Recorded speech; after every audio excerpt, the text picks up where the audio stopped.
Good evening, one, and good evening, all. Welcome to the Toon review for tonight's match review of Newcastle United 4, Leicester City 0. And boy, we haven't said that scoreline for a while. But hey-ho, it is what it is. We'll also, of course, have the player ratings. We'll do a man of the match poll as well. And we'll see how everyone is feeling after that fantastic result yesterday.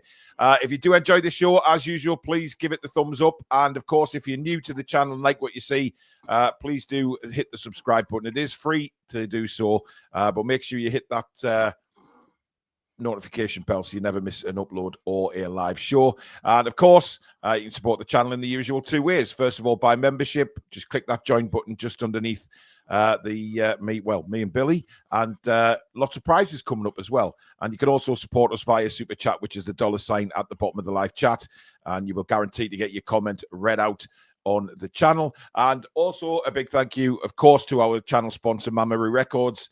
If you are ever kicking around in Whitley Bay near the town centre, call in and see Steve for your vinyl music, CDs, music merchandise, sporting merchandise, gift cards. He's got it all, guys. He's got it all. I mentioned that you're a TDR viewer, and Steve will do you a fantastic deal. If you can't get to the store itself, they are online, which is pinned at the top of the description.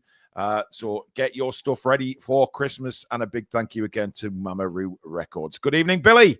Good evening to all the Magpie Massive and all those people in Viewerland. Good evening to you people.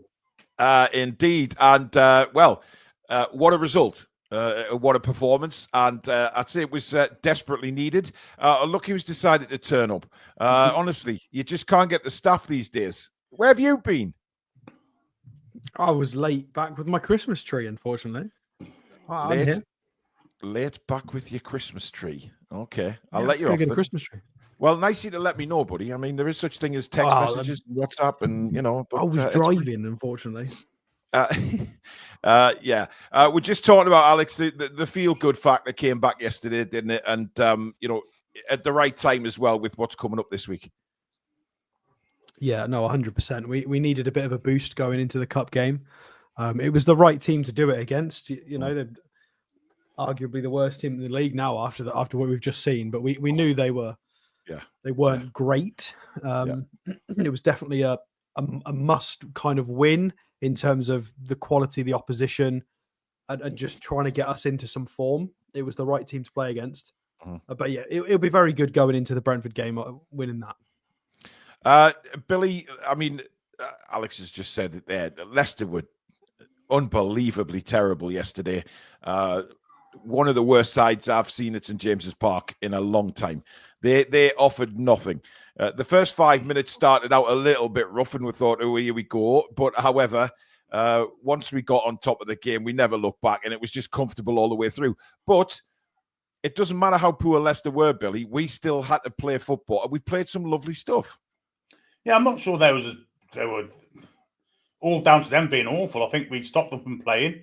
Yeah, I also thought that Van Nistelrooy had no game plan whatsoever. There was no low block. There was no defensive structure for them to try and play to. Yeah. In fact, the defence was goddamn awful. So, yeah, a mixture of all three, I think. But without a doubt, us playing as well as we did has made their heads drop. No doubt about it. Because, as you said, they started off quite brightly for the first 5 minutes or so. Yeah. But once we started taking control and their heads dropped and they just didn't have a clue. They had no answer. So, yes, they are shit. But at the same time, I think we made them look shit, to be honest. Yeah. And, well, the thing is, Alex, I think, you know, Tonali as a number 6 is just simply breathtaking. And it allows Bruno to get further forward. I just think they need to keep it that way.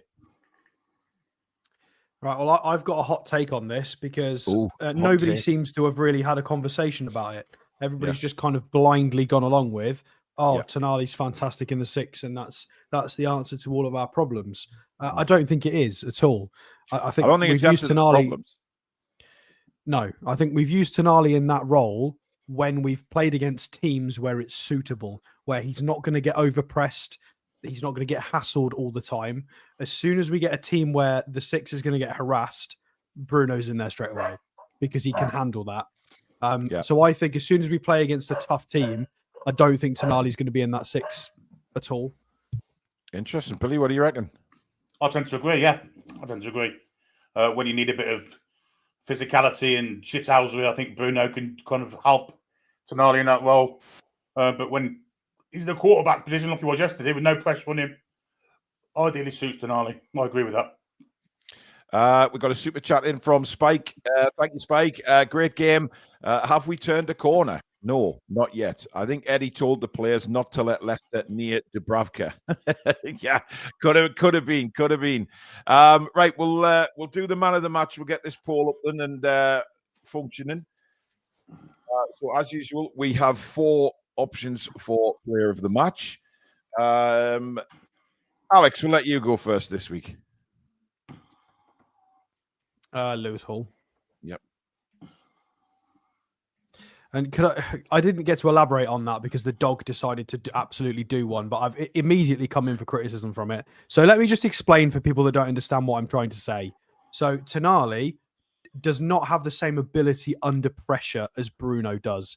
Bruno can come away with the ball and retain the ball when there are 2, 3, 4 people on him.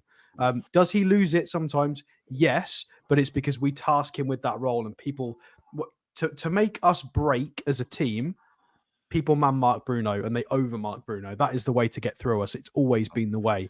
That we had that statistic for a long time that without Bruno we just didn't win games. And he is the linchpin. I appreciate there's a few people think that maybe there's certain things Bruno doesn't do as well as we once thought, but being able to cope with pressure is something that Bruno is the best at in our team. Lewis Hall's pretty good at it as well. Tonali's very good at it, but to do it week in, week out against some of the biggest teams on the planet, Bruno's better at doing that specific thing about retaining. I do worry the ball about Bruno sometimes, Alex. Just doing those little. He tried a couple yesterday, fancy flicks, and gave away possession, and sometimes he does lose it. I think it's because he was further up. He doesn't seem to do that. Trying. Yeah. I think it's instructional. I think it's because he was a bit further up and he knew he'd got a bit of cover. He was trying a couple of things. And I think he just needs to, he's new to that role. He's always been very positionally strict. And sometimes when he gets caught far up, we get punished. Now he's got a little bit more license to go. He's got he needs to run a games doing slightly different things. So, and the goal will have helped him, definitely. I mean, Tonali predominantly played number 6 for Milan. So he is very much used to that position. Well, it was a double pivot. It was a lot of... He always had a partner that they would give and go. And but most we're talking about one person with the responsibility. You know, we tried Declan Rice for England and we'd bin that off very quickly because he couldn't do it. He's fallen off a cliff for Arsenal now. He's getting absolutely hammered. The point is trying to do that on your own in today's football is not easy. So hard. It's so hard. Billy, man of the match for you? I think with 2 goals and an assist, I think it'd be churlish not to have Jacob Murphy in there. Absolutely. 2 goals and an assist. If that was Isak getting 2 goals and an assist, we'd be shouting from the rooftops. And I think for some reason, Jacob Murphy's coming for. I mean, I think his goal reaction yesterday when he scored the first goal, I think he had a little bit of a sort of a dig at the fans who'd been shouting at him for the 2 misses earlier on. But why shouldn't he? If you've been criticized, I loved it. I absolutely loved it. So Jacob Murphy, for me, I am going to put. Oh, let me think. I'm going to put Sandro in. I thought he was brilliant. So Sandro Tonali, we have to agree on a 4th, guys. Mr. Gordon, you didn't pick Isak. No, I didn't. Nobody's picked Isak, who scored and assisted. He did. So do you want Isak in there? Isak can't not be in that poll, unfortunately. Yeah. Well, Alex, there's more than 4 players could be possibly in that poll. He's not everybody's man of the match, but he's got to be in the poll. Like leaving him out of the poll is criminal. Well, I would have said Gordon ahead of him personally. Well. I don't think Tonali gets in that poll. I think that's a stretch. It was my choice, and I am allowed my choice. Thank you very much. There it is. The poll is up, guys. We'll obviously look at that at the end of the show and see how you guys have voted. Now, obviously, Dubravka didn't have a lot to do, Alex, which you were very worried about before the start of the game. And before in the preview as well, of course. It was always going to be Dubravka for me, who played yesterday. And it turned out that way, but he didn't have a lot to do, did he? Yeah, if you had to pick a game in the Premier League for him to be in, it was this one. I stand by everything I said, and I think a lot of people will as well. He's not the way forward for us at all. It was just a very favourable fixture for him to play in. The one save he had to make was a good save. He plucked 2 out of the air, and there was nothing really for him to do. So as long as we keep getting that, I think Ipswich will give us a much harder game than Leicester did. And of course, Dubravka's going to have to play against Brentford as well, unless Eddie Howe decides to do some kind of goalkeeper rotation, which I think is quite unlikely. So Dubravka, I think for everybody going, but he kept a clean sheet, we've got to be nice to him. No, let's wait and see what happens against Brentford, and we'll reassess. I don't think he'll play against Brentford. I think he'll play Vlachodimos against Brentford. I bloody hope he doesn't. Well, yeah, but this is the thing as well. So let's not get our knickers in a twist about this, because Vlachodimos is very much capable of making mistakes as well. He's okay. They are both okay at Premier League level. So we're going to get mistakes out of both of them. And let's not forget, Brentford have got one of the best attacks in the league at the moment, put 4 past us. So I don't think it matters who's in goal. They're going to have a tough game. So, by the way, the poll is now back up. I took it down and replaced Tonali with Gordon. So it is now between Hall, Murphy, Gordon, and Isak. So get voting away, guys, and we'll obviously see. YouTube need to do an 11 poll so we can just put every player on the team in, and then everybody that would be a really good idea. But now, at the moment we can only put 4 players in, which is a bit ludicrous. But there you go. First goal, Billy, lovely move. And Bruno did admit in his, we'll hear from Bruno a bit later, but he did admit in his interview that they had worked very hard on set pieces this week. And it clearly told. Yeah, good. It was why we're doing this in July and August and September and October. Well, maybe it was because and last season, maybe our assistant manager was off sick last week, like you said. Maybe he wasn't there. I think Cinder was off sick last week. Yeah, I think he had a dose of the old abdabs and was off for a week. But it was a perfect set piece. In fact, our set pieces yesterday were really good. Whether that again is down to the standard of the opposition, I'm not so sure. But it was a really well worked goal. Tonali and Gordon, the lovely win from Gordon, lovely ball back to Murphy in a composed side foot finish into the bottom right hand corner with his right foot. It was a nice goal as well, and what Gordon did very cleverly, Alex, was he kept himself onside, because it was the run he made, the pass from Tonali had to be perfectly timed for Gordon to run onto, and then obviously just the cutback. Yeah, I mean we've tried set pieces like that in the last sort of week. We tried it against Brentford as well, so it's not a new it's a fairly new routine, and it looks quite positive the last time we used it. Couple of goes at it against Leicester, and it looked really positive.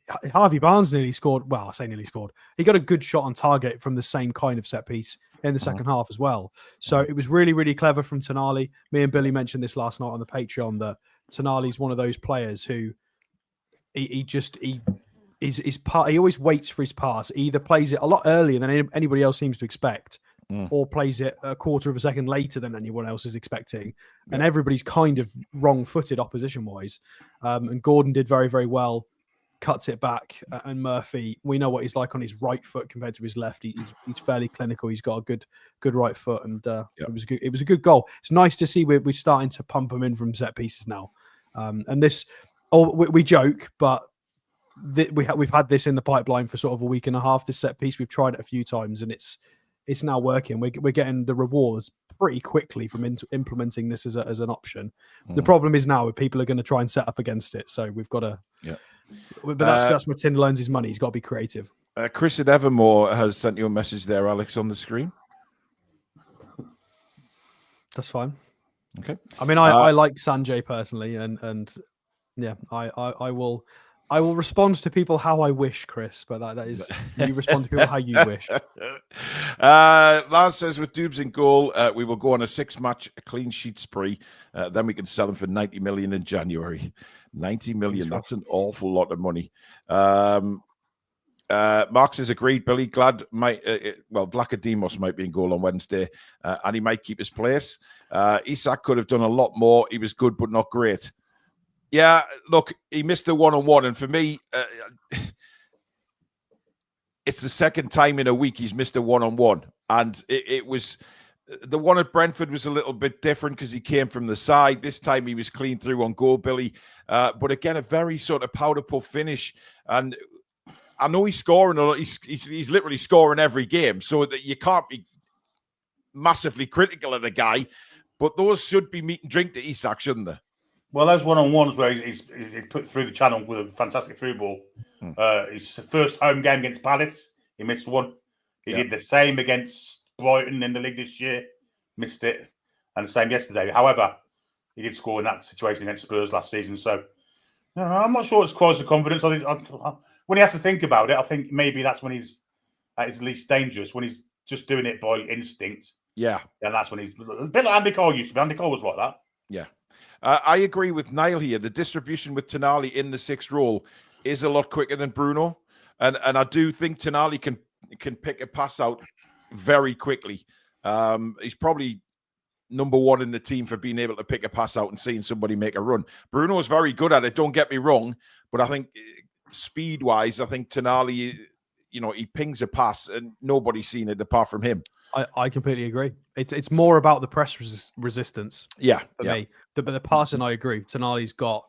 I mean, we had that move where Tonali managed to find Joe Linton in space. Oh, what a pass. And then Joe Linton made a cheeky little... It was very good from Joe Linton as well. Yeah. Split the centre half. So that was two passes. That was Tonali forwards to Joe with a little through ball. Isak's in one-on-one. So the one-on-one you guys just talked about was two passes to make it. And that's, Bruno has not been doing that kind of... He did it last season, but I've not seen as much of it this season.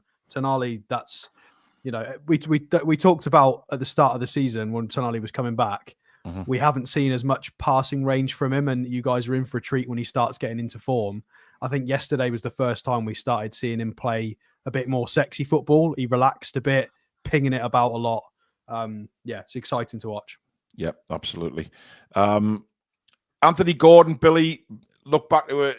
He looked like he was enjoying himself yesterday because he really fancied himself against Justin, didn't he? And he was taking him on every opportunity to go past him, and most of the time did.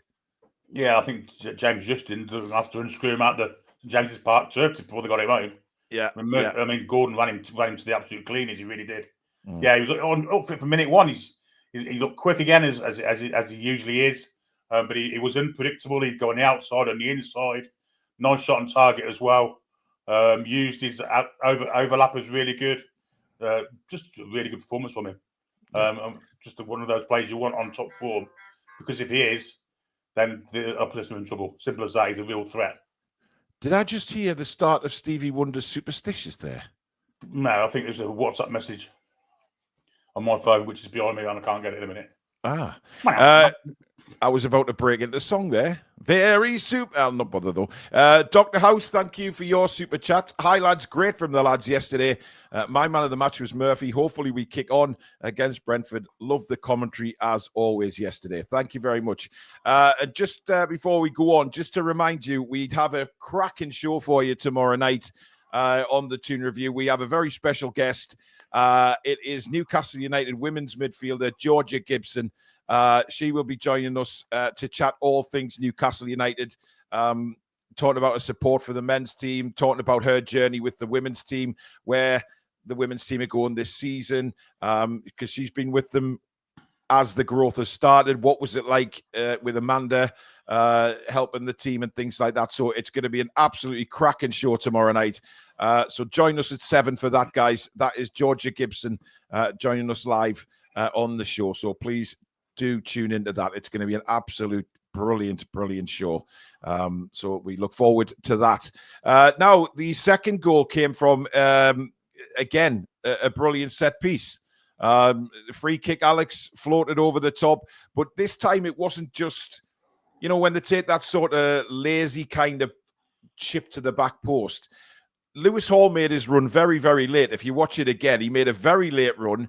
And caught out the whole Leicester back four and then flicked it over and Bruno did the rest.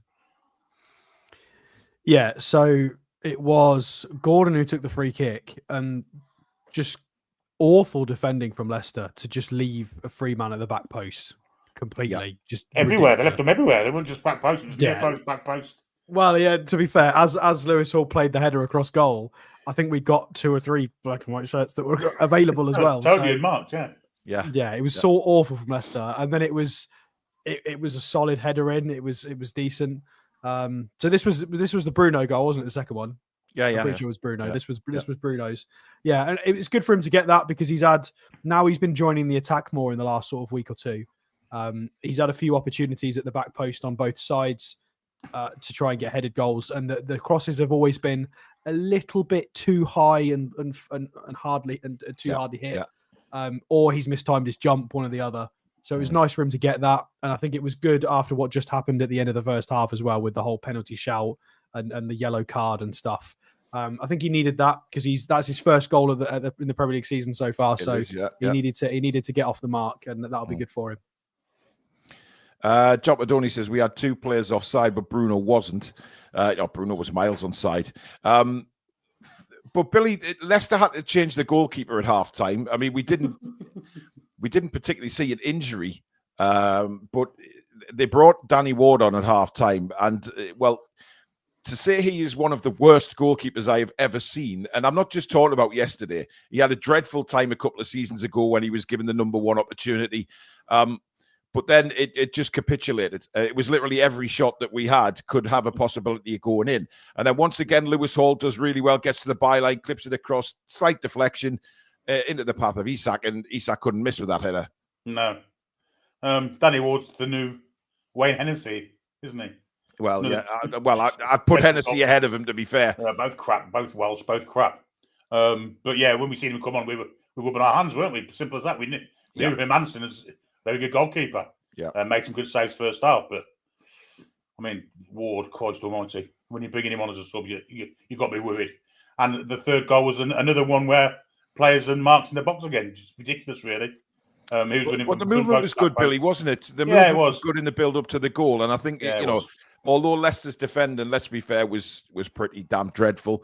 We still, the movement was a lot better from Newcastle than we. But again, it was that Gordon the Hall combination, wasn't it? Yeah, on the left hand side. Yep. Lovely little dink cross and slightly deflected, but Isak just knocked into an empty net. But yeah, he's easy peasy. Do you know what the thought of our goalkeeper? Danny Ward's crap, Alex. He's terrible. He's but the two goals. But the 2 goals we scored, no goalkeeper saving either of them. No, they're not. But he just did not fill anybody. I mean, he's just terrible. And I'm not, like I say, I'm not just talking about yesterday. He's just an awful goalkeeper. But hey, I don't think he made any mistakes, really. I think the goals we scored, we should have scored. That's because, Alex, if you saw most of the shots, he stays on his line. Had we put someone target, it probably would have been about 8 or 9 in that second half.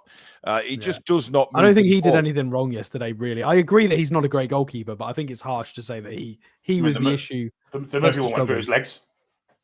Yeah, the Murphy one. Well, Murphy missed a good chance before that, didn't he, Alex? He blasted over the bar, but this time he kept his head a bit more and that was fired it low. Chance. Yeah. He could have scored both, to be fair. But Murphy will be kicking himself. He didn't get a hat trick because he definitely could have done. 2 left-footed curlers missed. The right-footed one that blazed over the bar. He had a few opportunities to get that third. But yeah, he stayed composed enough to score another one. So from our stand-in right winger, who's ultimately going to be the backup whenever we sign one, for him to be this versatile and useful as what's going to be a backup. Fantastic. He's happy to play against any team, any moment, any position, any role, and do whatever you want him to do because he just loves the club. And a lot of people were essentially saying, yeah, he scored, but he's still crap. I feel like that's really, really harsh for the people that still don't like Murphy. It's not about him being good or bad. It's about what can he offer as a player and can that help us? Absolutely, it can. What do you want to sell Jacob and Miggy and buy? What we're going to buy a right winger and a backup right winger that's also better than. How much are we going to have to spend to get a right winger that's going to be happy being a backup, but better than Jacob Murphy? It's mental. Like it's just that's stupid. It's not going to happen. So there's nothing wrong with Jacob Murphy as a backup at all. By the way, guys, just to St Mary's at the moment, Southampton 0, Spurs 4 in half an hour. And apparently, I've just seen in the chat, a lot of Southampton fans are leaving the ground. 4-0 down. So Tottenham needed a response after a poor run of form. And, well, they're 4-0 up at Southampton after 28 minutes. And it's Chelsea 0, Brentford 0 in the other game at the minute. So they should try being 5-0 down after 20-odd minutes. Yeah, well, of course, we did that to Spurs, didn't we? So they're kind of doing it to Southampton. But there you go. And then, obviously, 4-0 up, Billy. We cruised the rest of the game. It was just sort of cruise control. But what I liked yesterday, Billy, is we didn't just take our foot off the gas. When we went 1 or 2-0 up, we kept going. And that's what we really haven't seen in recent performances. The fact that, when we've got a goal, we then sit back. We didn't do that. We just absolutely obliterated them yesterday. And it was good to see Leicester players chasing the ball around. Van Nistelrooy looking like a horse without hair. It was just fantastic. Yeah, it was just a good performance, wasn't it? Just a really good 90-minute performance, and probably should have scored more after the fourth one in, to be perfectly honest. I mean, Asula should have released Barnes quicker. Yeah, when he had the chance to and didn't. Then Barnes surely would have scored also. So even after the subs came on, we didn't really drop off any. The quality wasn't quite as the same, but we could have scored more goals, definitely. If there's only one criticism yesterday, I think I would have liked to have seen Asula come on earlier, Alex. We were 4-0 up very early in the second half, and I would love maybe Asula to be given more minutes on the pitch there. Yeah, I think there's an argument to be made. He could have had another 5 or 10 minutes, maybe. But again, another thing that me and Billy discussed yesterday, I think we saw possibly a reason why he's not been trusted as much as we'd have liked. That driving run forward, as lovely as it was, you could see the lack of decision making and awareness that he'd got two passes on left and right for Barnes and Isak, and played it too late and the chance had gone. Barnes got forced out too wide by that point.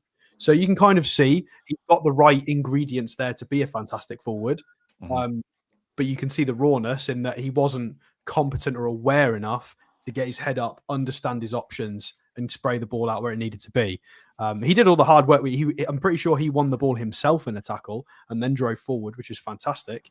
But it's those little refining bits that he's going to learn through just, through training and then getting minutes. So hopefully he does get those extra 5 or 10 minutes, like you said. So he starts getting 20 and 30-minute periods instead of just 2 minutes at the end. That doesn't help him at all, really. But you can see maybe why he's not been fully trusted yet. You can see the raw aspects of his game. I mean, look, Asula for me, Chris from Evermore's made a very good point there that he'll probably play and start against Bromley in the FA Cup third round. Miley could come back then as well, Botman, etc. So there's a lot to look forward to. But it's all now, Billy, about there's another ghost hanging over us, and that's the inconsistent ghost.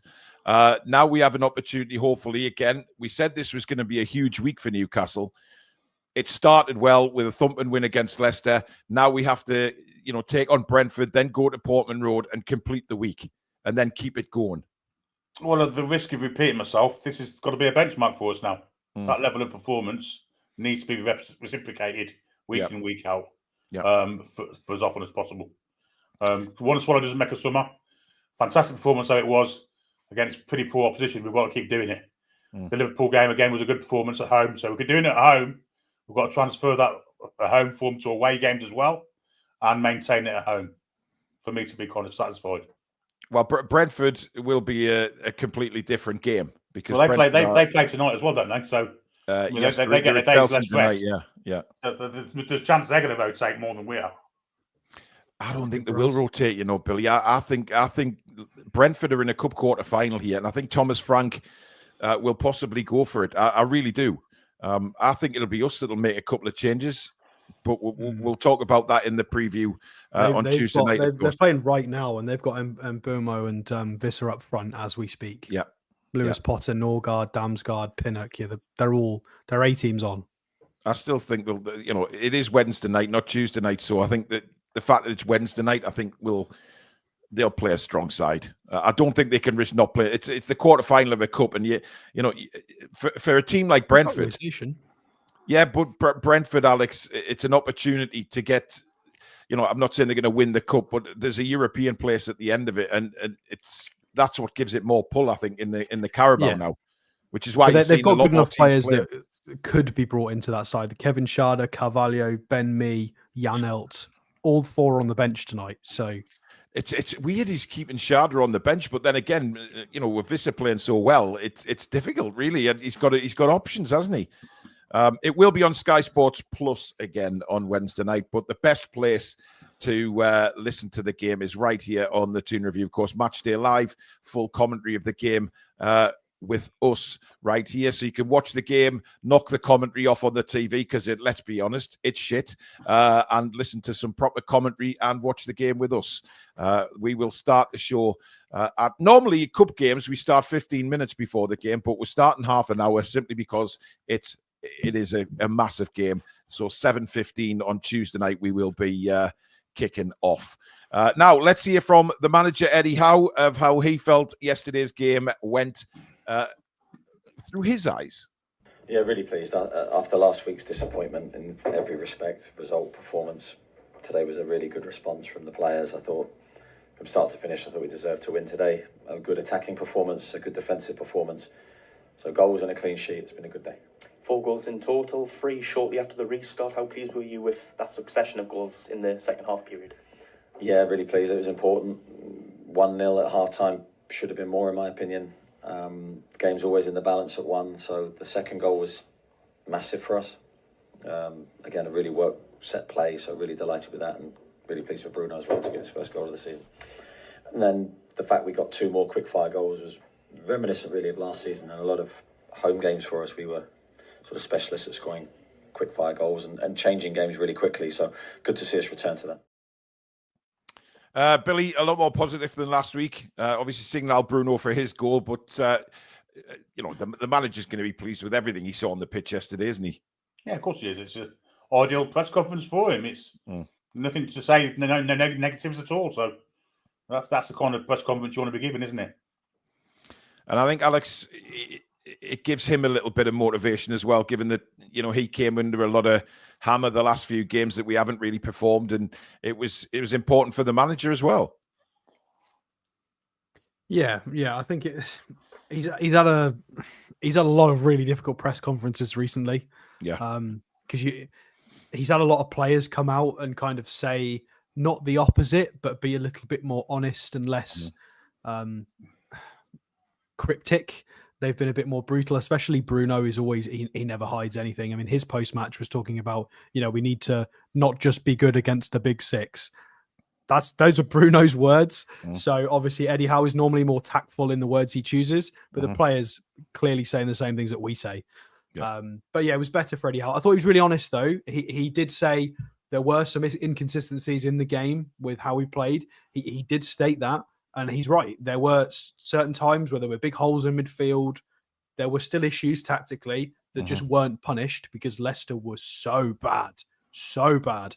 Jacob Murphy, a couple of really poor on the ball decisions in the first half that Harvey Barnes got punished for it last week against Brentford. Murphy's not been punished for it, but they were equally poor mistakes. Murphy's just got lucky that nothing got punished for it and he got to go and then get some goals and assists. So it's little things like that we need to cut out, because those kinds of mistakes that were made in that first half, if we do it against a good side, we will lose the game. So same mistakes, to be fair, a couple of the same mistakes against Leicester, and everybody's happy just because we didn't get punished. We could have done, and if we keep making those mistakes, Brentford will score goals against us on Wednesday. So we've definitely got to stop it. Peter Garthwaite, thank you for your super chat. With our league position, do we really want a cup run? Absolutely, Peter. How are mates? 3 games from Wembley. And let's face it, look how close it is in the Premier League. If we keep on getting results in the Premier League, 3 to 6 points over the next 2 games is going to put us right up there again, challenges for Europe. So it's so close in the Premier League right now. But absolutely, we 100% need a cup run and want a cup run. We haven't won a trophy in my lifetime, so I want to see us win something. But come on, let's not get into the habit of saying, "Oh, do we really need a cup run?" Because we're not doing that well in the league table. We want to be in everything. And I think that, certainly the guys at the top of Newcastle United want them to be in everything. They want us to be challenging for the lot. So I think, let's remove the days now of, do we really want a cup run? Because we want to run in everything. 100%. Anyway, it's time to hear from the captain now, and it's safe to say that he was quite pleased with yesterday. Very happy to score again. Happy for all. He deserved to score. I think we worked too hard this week to step up. I think everyone delivered a very good performance. Very happy for everyone. Another header against Leicester as well. Just how key was the timing of that goal, though, particularly after the restart? We worked hard set piece this week. I try to stay onside, and when I see the tail offside, I was like, oh my God, please not. I want to score. I was missing this feeling for me. It's always very good when I score, especially at home. They know how much I like the defense here. I know how much they like me as well. So, unbelievable moment for me. Very pleased. Another header against Leicester. I have seen the team post my last goal against them, and I was like, this feeling when I scored the header 2 years ago was massive, and today was very pleased to score again. Billy, it's safe to say that he was very chuffed. Mentioned that, he loves the fans and the fans love him. And it's important for, like Alex said earlier on, it's very important for Bruno to finally get off the mark this season. And that'll do his confidence the world of good. It's impossible not to love that little fellow, isn't it? Let's be honest. Yeah. When he's happy, it makes you happy. Simple as that. He does. I think it's just the accent, isn't it? And when he's happy, he sounds just over the moon with stuff. I mean, over the years, we've signed some players that have never bought into the club, irrespective of what position we're in at the time. It's fair to say Bruno bought into it up, line and sinker. I love him. I never want him to leave. Very positive from the captain, Alex. Yeah, well, he got a goal. I think he had a bit of a scare, like he said. He was a bit concerned it was offside, and he definitely wears his heart on his sleeve. And you're always going to get honesty from him. You know, he's a very upfront, sort of religious, honest guy who, that's why we need more interviews with him, because we're going to get more information. So, but yeah, it's lovely for him, and he wants the club to do well just as much as we do. Yeah. So that helps, the fact that he's so invested in this. Would he move away? Possibly, but you can see that he genuinely wants it to work with us. He really does. Yeah. I think the form of Manchester City is obviously putting everyone on nervous dispositions, because obviously they need somebody to replace Rodri this season. But like you said, Billy, just because the signing, where's Bruno going to be when Rodri's fit again? Not just that. I mean, they are under a bit of a legal cloud. So is the grass green on the other side where Man City's concerned? We don't know. We just don't know. And it's a big risk to leave somewhere where you adored, idolised, hero worshipped, quite rightly too, to go to Man City where you might just be a bit part player. Yep. Right, well, let's do the player rating, shall we? Let's get your player ratings in the chat as well. See if you agree with our ratings for the players. We'll start off with Dubravka, Billy. I could have played a golf for Newcastle United yesterday, I have to say. Yes. But what Martin Dubravka had to do, he did it perfectly well. Distribution was good. A couple of crosses. The one save, which was pretty easy. I'm going to give him a 7.5. 7.5. Alex? 7. Look at the pain in his face, Billy, when he said that he's had to give Dubravka a 7. He is absolutely fuming inside. His head is about to explode. I don't think he deserves the chance. I think we've got goalkeepers that have come in, trained, and deserve the opportunity. I think Dubravka's had his go. I think he's done. I don't think he should play for us anymore. But he did what he needed to do. He wasn't troubled. He did. And the positive I'll say is, I don't know if I mentioned this with Billy on the Patreon, if we did it when we were still live, Paul, but you can see how bad Nick Pope is with the ball at his feet, because watching Dubravka play a couple of passes, he just so much cleaner and crisper and smooth. And I don't understand why Nick Pope can't do that. But I think we've always said that, haven't we? That Dubravka, the one thing is, he's I think most goalkeepers are better with the feet than Nick Pope, to be fair. But yeah, 7 for me as well. I don't have the same sort of pain in my voice and fury in my head like Alex does to have to give Dubravka a 7. But yeah, he is probably going to listen. I still think he'll stay in goal on Wednesday, but we'll talk about that in the preview. Tino Livramento, Billy.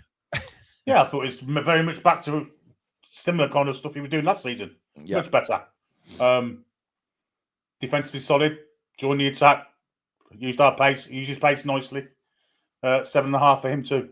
7.5. Chelsea have gone in front against Brentford, by the way, guys. So Chelsea are real dark horses at the minute this season for me. Alex? Oh, no, I think it's done. I think they've won the Premier League now. I think yeah, but Chelsea will keep the pressure on. Very strange for Chelsea being up there, given the last few seasons they've had. Anyway, Livramento, Alex. Yeah, go on, Livramento. I'm going to go with, I think 7.5 is a fair score. 0 accurate crosses. He won 1 out of 7 duels, which is a bit meh. But he was okay. Mavididi wasn't the easiest to deal with, and I think he swapped sides a couple of times. Probably the only player that looked like he was even remotely close to threatening. I don't know what Vardy was doing. I think he had a day off. Yeah, I wasn't impressed with Mavididi either. I thought he looked lazy yesterday, Alex. I thought he did look a little bit lethargic. His attitude looked a bit. Yeah, I can't be asked. Yeah, but even beyond that though, he still looked like the only player in a blue shirt that was going to do something. But even he couldn't be asked at the end. Are you guys not rating Tino Livramento a bit high, considering those stats, Alex? I mean, for a right back to have those crossing stats is a little bit disappointing. I mean, we won 4-0 and we got a clean sheet, and he was a big part of that, of containing and stepping into midfield, but Murphy went walkabout a lot and made a couple of errors at first half, and Tino had to be switched on. Yeah, I think it might be a little bit generous, but with the context of it, I'll go with the 7.5. Okay. Well, I've got 1 down. I've gone 6.5. I think he's got to try and get more crosses in. And Billy, you've been very critical of Tino not getting crosses in. He did have a few chances yesterday to get the ball in, and when he did, his crosses weren't that good. But more of the same, because if he's attempting it, then he's going to get it right at some stage. Anyway, Lewis Hall, Billy. 10 out of 10. Absolutely outstanding defensively and in attack, and with his interceptions, and with his strength, and with his vision, and with his skills of getting past players, and with his ambition to get into the box. 10 out of 10. Easy 10 out of 10. Yeah, I've gone exactly the same. 10 out of 10 for me. And what excites me is, and I said this in the reaction video, or was it online? I might have put it on social media, that, this left-hand side of Newcastle with Hall and Gordon could be very special for years to come, and at England level as well. If they're playing at club level and get this understanding between the two of them, it could be incredible for England as well. So I've gone a 10. Alex? Easy 10. Yeah. Easy 10 for him. I said this last night to Billy, and I think he agreed with me.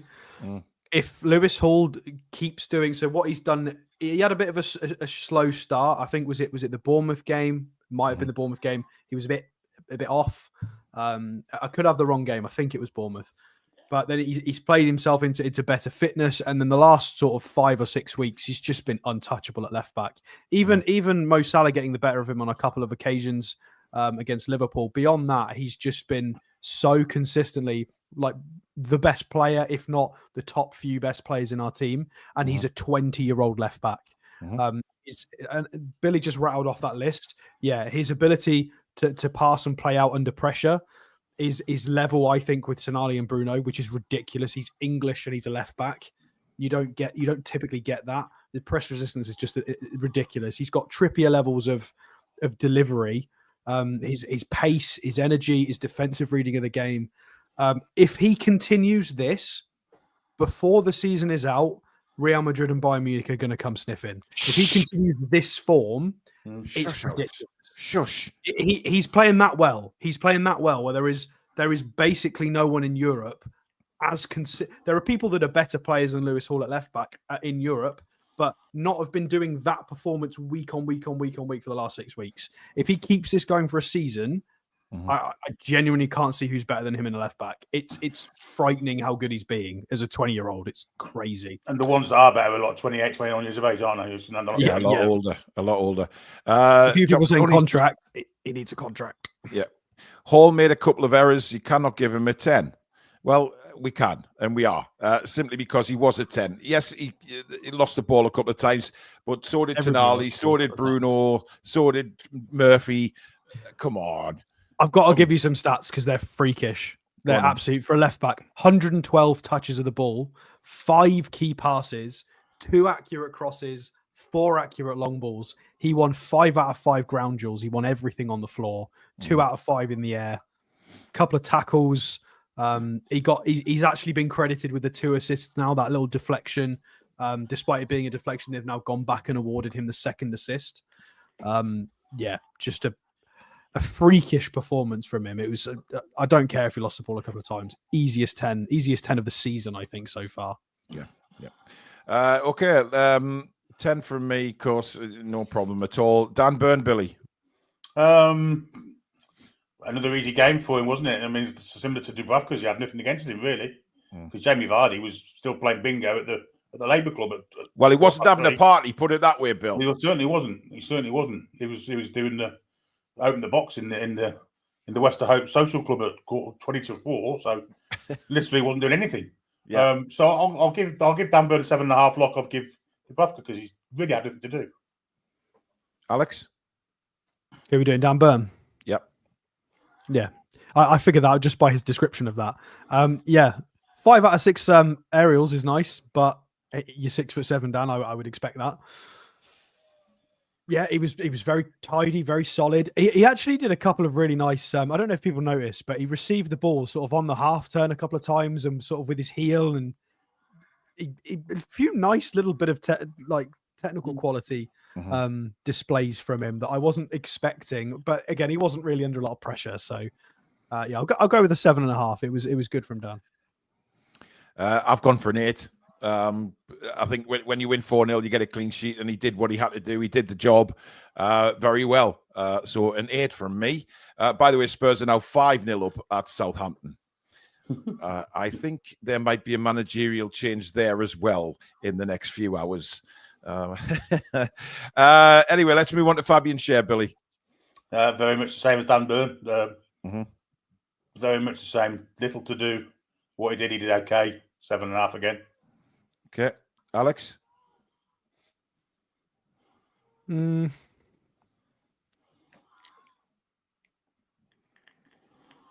to think if he deserves exactly the same mark as Dan Burn. Yeah, go on then. 7.5. I'm just trying to. I'm trying to cast my mind back to the passing, to all of the passes. I don't think Fabian did anything particularly wrong yesterday. I thought his passing was okay.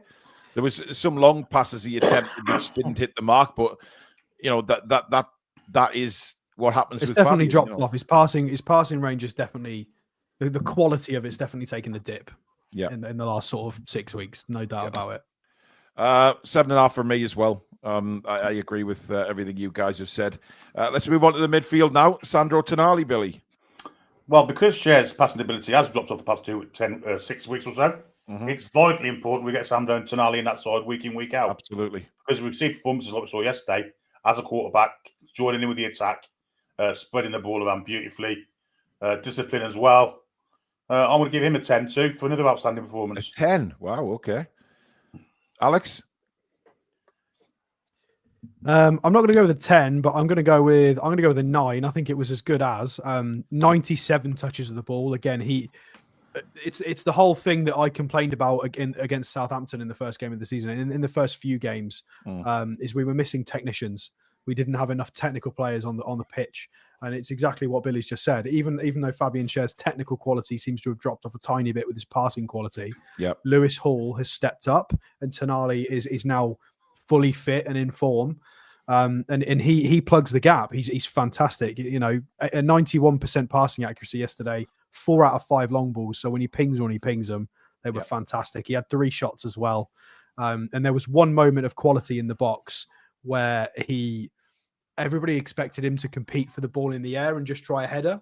And he did a little tiny shove, brought it down with his boot and went for a spin half volley. And if that had gone in, oh my God, that was filthy. The kid just tries stuff.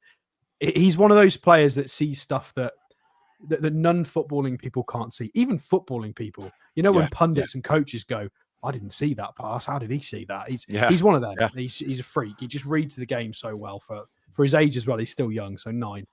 Okay. 9 for me as well. I thought he was excellent yesterday, and it still beggars belief, really, that he's been sitting on the bench for so much this season, and how things maybe could have been a little bit different had he been in the starting 11.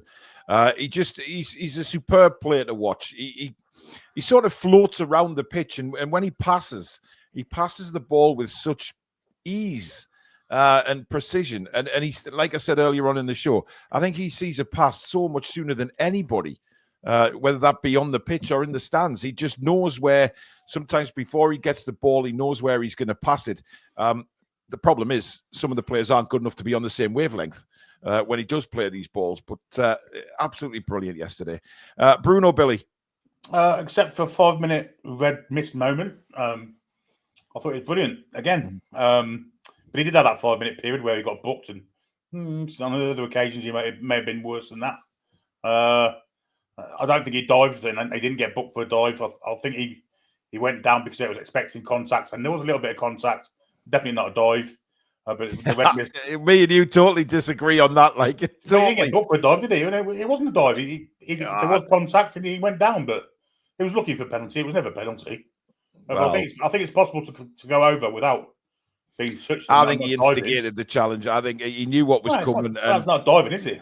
Well, he sort of knocks himself into Vestergaard, but he wasn't booked. So you're right, he wasn't booked. I'm going to give him a 9. 9. Okay. Alex, I'm going to give him an 8.5. I'm going to go a little bit lower than Tonali. I think Tonali had a better game than Bruno, despite Bruno scoring. A couple of silly moments on the ball from Bruno yesterday, trying to build up in the middle with just tricks and flicks where he's not looking, like reverse no-look passes with his heel straight to a blue shirt. He did that twice. So I can't go higher than an 8.5, despite the fact the rest of it was okay. Silly challenge as well that got him booked. But he got his goal, and he was very, very deep. He was very good. He was very, very good. But yeah, can't go higher than an 8.5 because of a couple of silly moments. Yeah, well, I've gone for an 8 for exactly the same reasons, to be fair. I mean, Billy, you were concerned when he made that challenge and thought, on another day, a different referee might have taken a different opinion to that. It was a similar tackle to when he got sent off in the semi-final, wasn't it? Yeah, absolutely. So it was a little bit iffy, shall we say. But again, a strong performance from the captain, scored a goal, and all in all, a decent performance. Joe Linton, Billy. Yes, much better. There wasn't any signs of injury yesterday. Got himself booked, unfortunately, which means he'll miss the Ipswich game. Yeah, but I'll give him an 8.5. 8.5. Alex? I really don't know. I was thinking about this before we went live, and I wasn't hugely impressed with him. I thought he was good, but it's hard to mark because I think Gordon and Hall did a lot of their own stuff on the left. Joe Linton sometimes helped with the build-up. Sometimes it was Tonali on that side. It varied. Yeah. A couple of quite tame efforts from distance from him. I don't think Joe needed to play that game. I think Willock or Sean could have played in that position for that game, and it would have been exactly the same outcome. The fact that Hall and Gordon took care of themselves quite a lot. I don't know. I just expected a bit more from him in that game. Jules as well was only 2 out of 5, and again that's unusual being for in the side. Joe, like that. That is unusual. Yeah, it looks fine. 93% passing accuracy is good. Not as many passes tried as Tonali, but 2 key passes, a couple of nice shots on target. It sounds great, but I just wasn't. I don't know if you guys agree with me there. I wasn't as, I don't know, something was missing. I think he played within himself, didn't he? Yeah. I don't think he should have played, guys. If I'm openly honest, I think Maybe that was try the not to perfect get game to rest him. But Well, I don't know about that. That's actually I'm going to go with a 7 because I just thought it was. I thought it was good and no more than good. I'll go with a 7. I've gone with a 7 as well, and for the reason why he did what he had to do yesterday, and just played his way through the game. Disappointing to get booked. Obviously, he'll miss the game against Ipswich.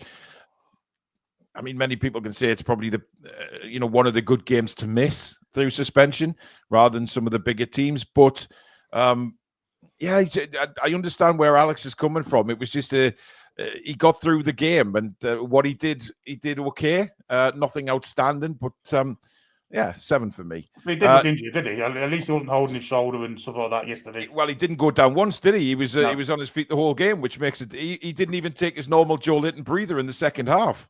I think he just LG thinks he got the card on purpose, but Eddie Howe didn't say in another interview. He did say to Joe, "Don't get booked," and 30 seconds later he got booked. So there you go. Jacob Murphy, Billy, 2 goals, yeah, an assist. Yeah, maybe should have had another 3 goals on top of that with 2 left footers and the one he. I know. Yeah. So he's put figures up.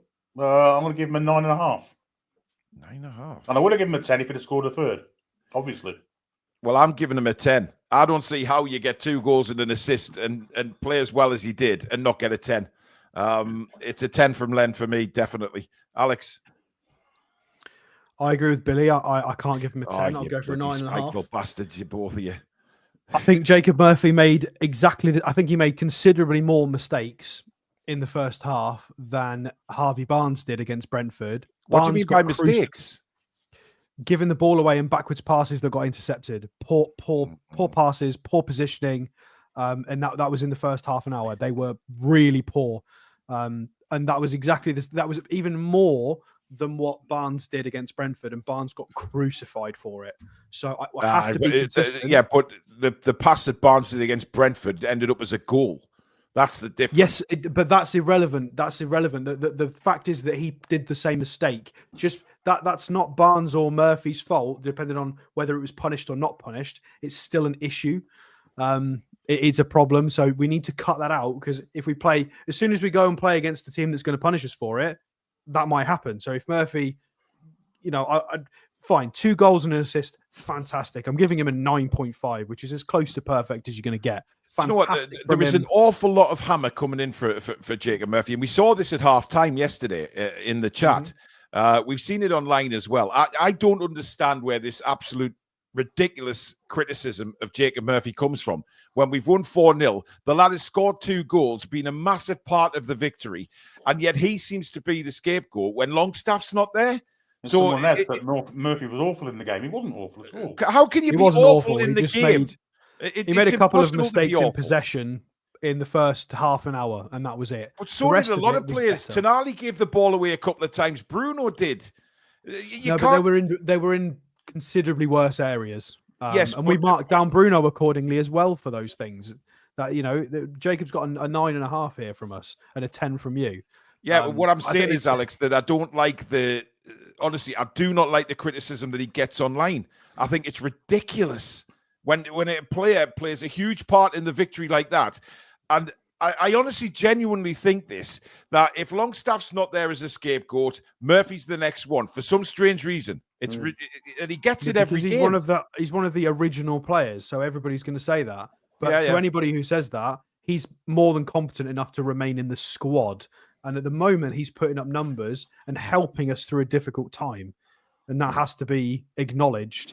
And when we do bring in a better quality winger to start on that side, Jacob's still good enough. If he's putting up these numbers, hell yeah, he can stay. There's not many right wingers who are back up in the league that can put up Jacob Murphy numbers. He got like 10 goal contributions last year, something similar to that. It was, and he's probably on for similar this year as well. So if you're back up to be putting up 10 goal contributions consistently, he's outrageous.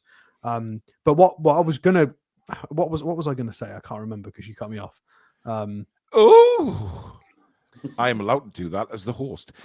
No, what I'm saying is, on a serious note, though, we know Jacob Murphy's limitations, right? We know he's not. Will you shut up?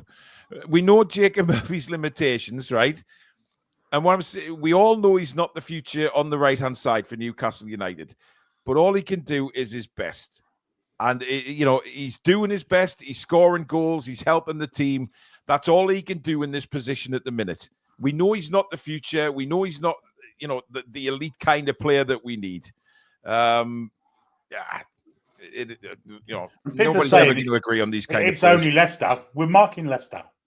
We're marking the Leicester game. We can't do anything else, can we? We can't mark him for an assist he got against Liverpool 3 weeks ago. Yeah, Alex is...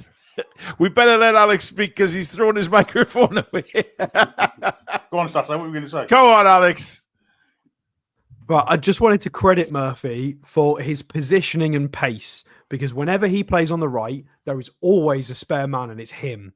He's always able to keep up with the attack, to keep up with Isak. Whenever we play without Murphy, Gordon is often involved in helping start the attack, and we tend to see just Isak running up on his own. Whereas whenever Murphy plays, Murphy's always available for a pass, always. Mm. I know he's not the super duper left-footed wizard inverted winger that everybody wants, but he's fast enough and knowledgeable enough about the game and the game state to always be in the right position. He's always going to receive that pass. He's fast enough, and he deserves credit for that, because I think people underestimate and don't acknowledge some of the really impressive parts of his game. And the pace and the positioning are fantastic assets he's got, because he's always there. There's no surprise. Everybody goes, why do these chances always fall to Murphy? Because he's good enough to get in those positions and he's fast enough. So, when we put, and I said this to Billy yesterday, when Joe Linton has a crack out right, or we put Willock, or we put Gordon, or we put Barnes, they don't get those volumes of opportunities, because Murphy is so much more experienced in that position, knows it well, and is fast enough. That's why he gets all those chances, because he's just good at it. He's not long term, but I think he deserves some acknowledgement for what he's doing at the moment, because he's helping us get points. Absolutely. We've got a super chat coming from Kieran. Thanks, mate. If a first team right winger starter makes mistakes, then criticism is fair, but Jacob is a squad player, so mistakes are expected. Yeah, he's not at that elite level that...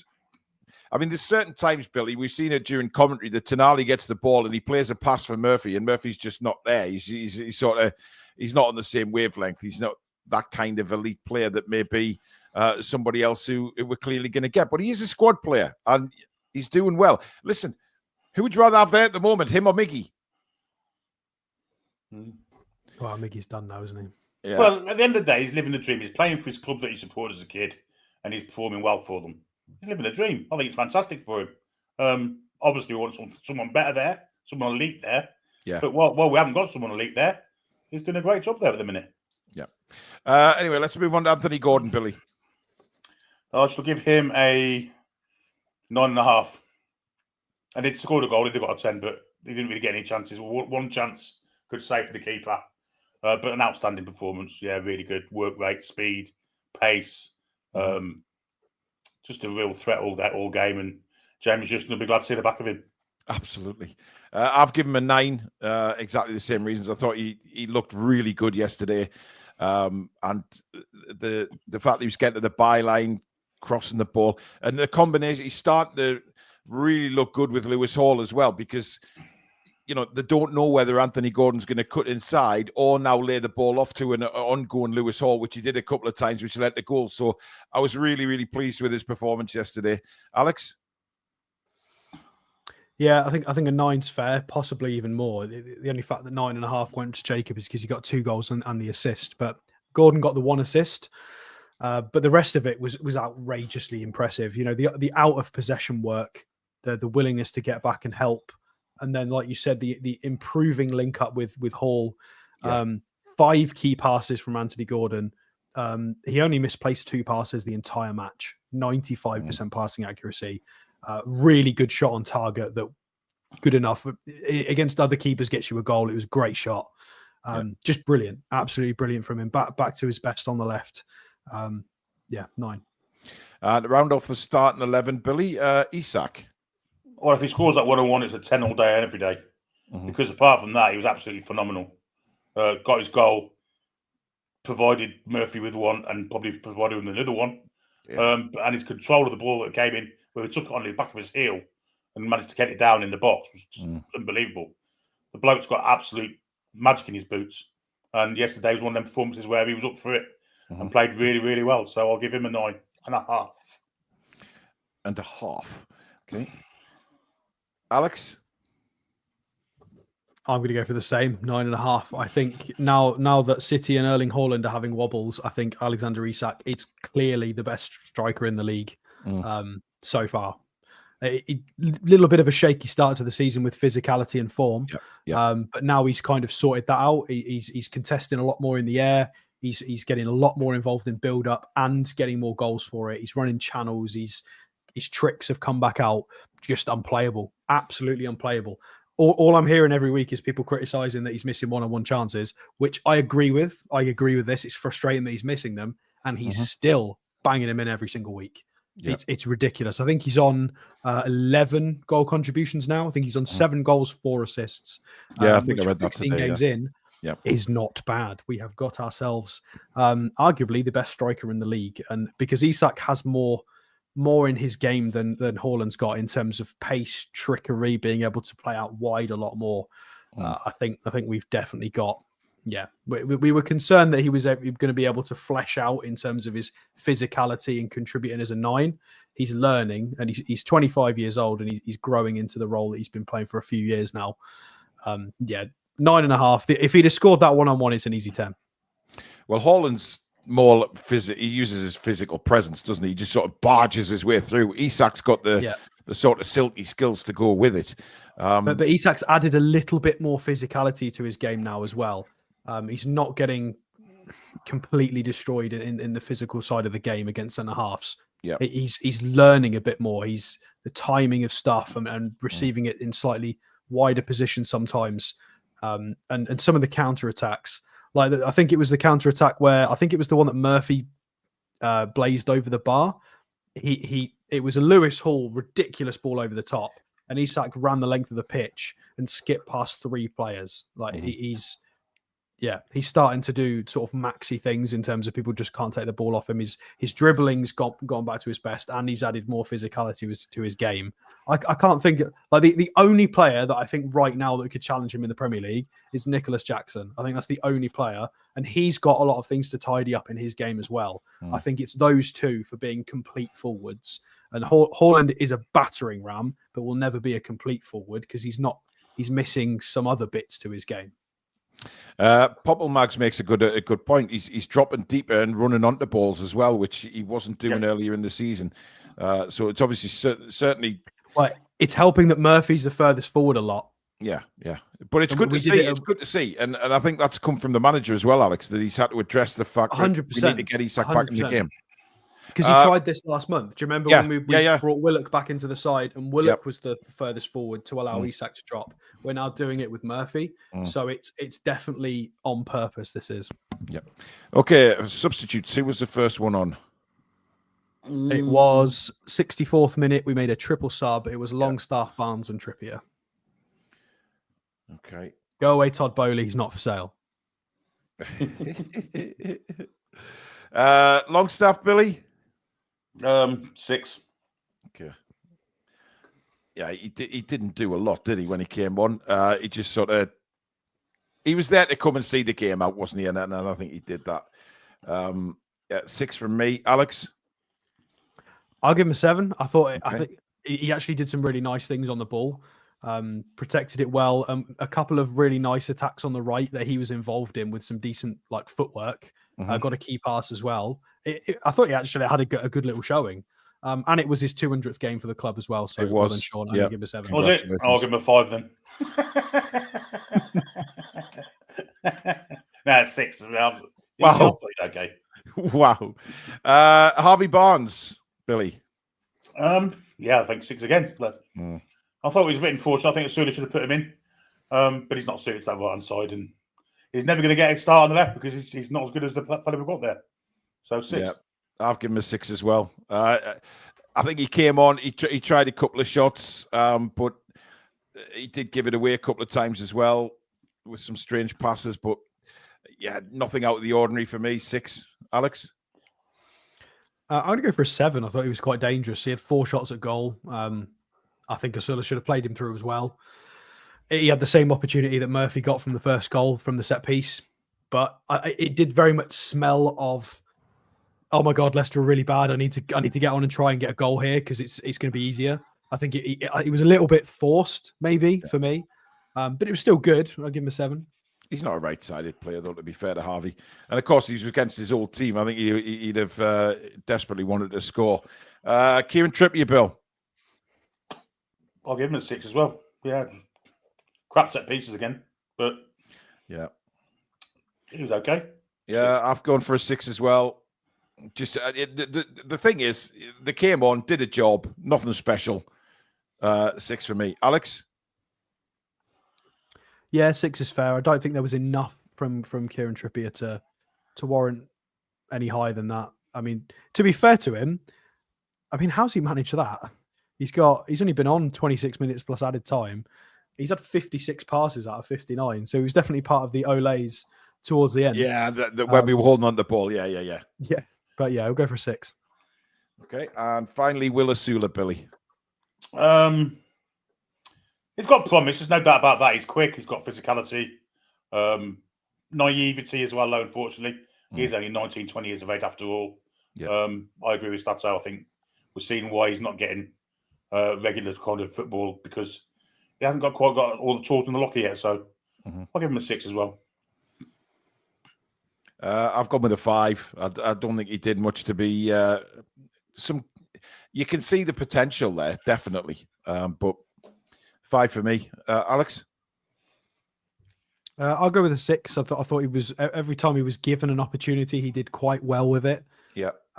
But it was in that kind of state of the game where we were just trying to, we'd declared that was it. We were done. Which was a shame for him because obviously he wanted to have a go. Yeah. The one opportunity which he engineered himself, he doesn't look like he's been credited with a tackle, which I think is wrong because I physically watched him with my own eyes rob the ball from a blue shirt when the ball was on the ground. That is a tackle. So I don't know what SofaScore are playing at. I watched it. So unless I'm missing something here, maybe I'm misremembering this, guys, but I'm pretty sure he won the ball himself, then ran away with the ball. Yeah. I saw with my own eyes. Well, I don't know how that's not a tackle. Like, what are they constituting a tackle? There's a lot of confusion in the chat, guys. guys. Good. Yeah, there's a lot of confusion as to Will Osula's age. I'm seeing 21. I'm seeing 19. I'm seeing 23. He's 21 years old, born on the 4th of August, 2003. There you go. Not 19 or 20 then. And by the way, folks, if you are putting Osula down, make sure you spell check don't get him because that's what happens.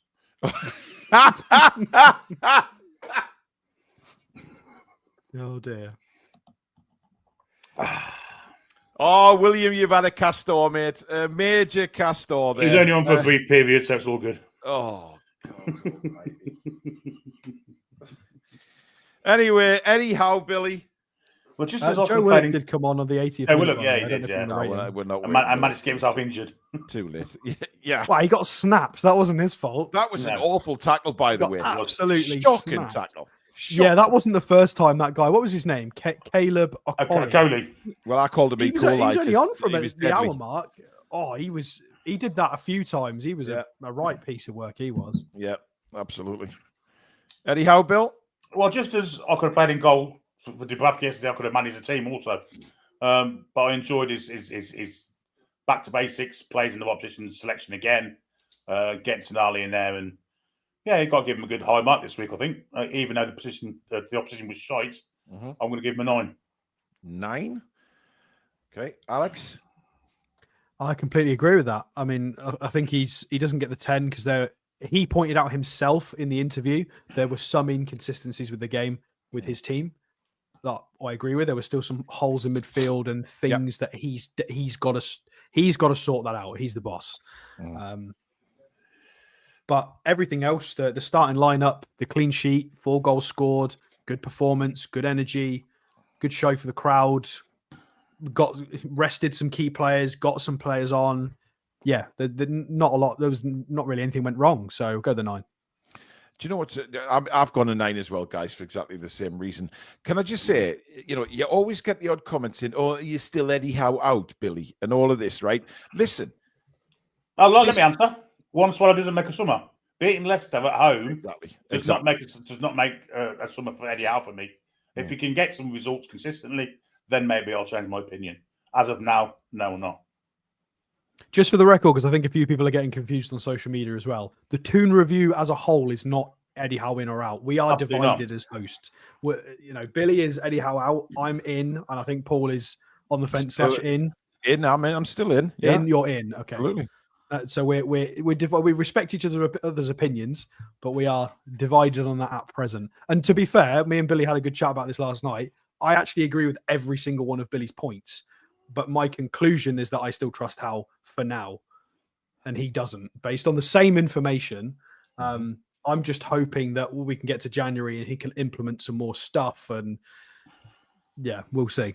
Collux is asking about Lady Sam's opinion. I think she is on the fence, but towards out. Or last time we spoke, but we'll have to ask because I'm not sure. Yeah. Absolutely. Right. Let's have a look at the poll and see who our viewers' man of the match was. We've had over 800 votes on this, so thank you very much, guys. Gentlemen, who do you think's won it? It's got to be Lewis Hall. Yeah, it's got to be. Are we having a bash at the percentage? 75. No, I don't think it's that. I think a lot of people will have wanted Murphy. I think a lot of people might have voted for Murphy, so it might not be a clear winner here. It might be 30 and 30 between Hall and Murphy-ish. Lewis Hall is the winner of Man of the Match with 51% of the votes. Jacob Murphy was second with 30%, followed by Gordon on 11 and Isak on 8. So there you go. That is. I wonder where Tonali would have placed in that if we'd have left him in. I'm curious. If he'd have got more than 8%. I don't think he would have, Alex. And I was the one that put him in there. Although, I think there was... did we put Tonali? Was Tonali in instead of Gordon or Isak? Which way did we do Gordon. Gordon came third in that. Yeah, I ballsed up. Okay, I'm openly admitting. No, you absolutely didn't. You absolutely didn't. I think it's fair. I think it's a shame that we can't have Tonali in this conversation. We should be able to have a poll with all 11 players. Yeah, I may write a strongly worded email to YouTube and say, sort your fucking poll out, will you? Because we need a longer poll, Billy. Christ almighty. It's saying that for 50 years. Anyway, guys, don't forget tomorrow. Well, listen, we've got an absolutely jam-packed week on the channel. We have tomorrow, of course, the fantastic Georgia Gibson joining us at 7 o'clock tomorrow. Talk about all things Newcastle United, the men's game, the women's game. How she found working with Amanda, what Becky's done to bring this club from where they've come from to the championship since the takeover. Georgia's been with it all the way. And also ask her about that feeling of scoring at the Gallagher, which he has a fantastic reputation of doing when we play at St. James's. She always seems to score at the Gallagher. So that will be a fantastic show. So make sure you join us for that tomorrow at 7 o'clock, guys and gals. Tuesday, we have 3 live shows. We have at 11 o'clock, the press conference reaction, of course, ahead of the game. We've got 7 o'clock, the match preview. And 8 o'clock, the War Lasses show with Sam and Aaron. And I believe they've got a guest coming on as well. So they're very, very busy day on Tuesday. Wednesday, of course, is Matchday Live, the quarterfinal of the Carabao Cup. Thursday, we've got the preview, of course, of the Ipswich game, but we'll also touch on the Brentford game and look back on that, hopefully celebrate the place in the semi-finals. Friday, press conference reaction again on Friday morning. TTR Friday. And, of course, Saturday, we've got the match at Ipswich Town. Full commentary of the game from Portman Road. So an absolute jam-packed week on the Toon Review. So make sure you get yourselves all written down in your diaries or your calendars and things like that. All the shows are linked on YouTube, so you can go and have a look. Don't forget, this will be available as a podcast in the next hour or so. Join our Facebook group, etc. We've got 4,000 members on there now, so it's picking up. Please do give it the thumbs up. And, of course, subscribe if you're new. thank you for your super chats and memberships. And of course, mods, thank you for another great job. And of course, to Billy and Alex, thank you very much for your company tonight. And you guys out there, absolute legends. Thank you so much for taking part in the show tonight. And we will see you all again tomorrow. What you saying here, that, Billy? Nothing. Okay. For fuck's sake. Right, don't forget, 7 o'clock tomorrow. We'll see you for the show with Georgia, but keep your eyes open for any new show that may come along as well. But in the meantime, enjoy the rest of your Sunday, folks, and we will see you all again soon. Good night. Away the lads and lasses. Come back and check out the